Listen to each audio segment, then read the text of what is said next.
ay taariikhdu tahay 11kii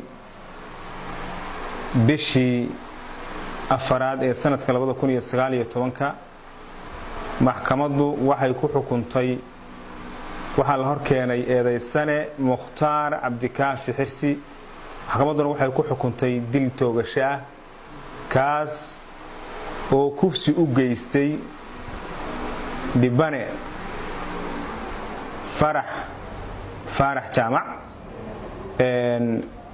maxkamadda darajada koowaad gaalkacay waxay ku xukuntay dil toogasho ah iyo $5,000 oo ay xukuntay magdhow dhibanaha oo ahayd Farax Jaamac Farax Siyaad oo ahayd gabar 6 sano jir ah eedeysanahuna uu kufsaday. waxaa xusid mudan oo Ilaahay galadiis ah in eedeysanaha lagu guuleystay baaris dheer kadib in la soo qabtay sharcigana la horgeeyay ciqaabta xaq u lahaana la marsiiyay.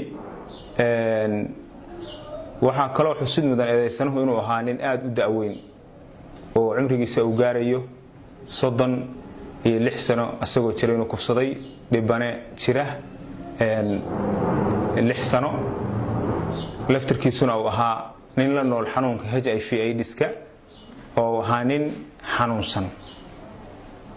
maxkamadda darajada koowaad ee gaalkacayo waxay u cuskatay qodobada kala ah qodobka 6aad ee xeerka kufsiga Puntland 39 duruufaha dambiga cusleeya iyo aayadda 33aad ee suuratu Maa'ida. maxkamadduna waxay ku xukuntay dil toogasho eedeysane Mukhtaar Cabdikaafi Xirsi.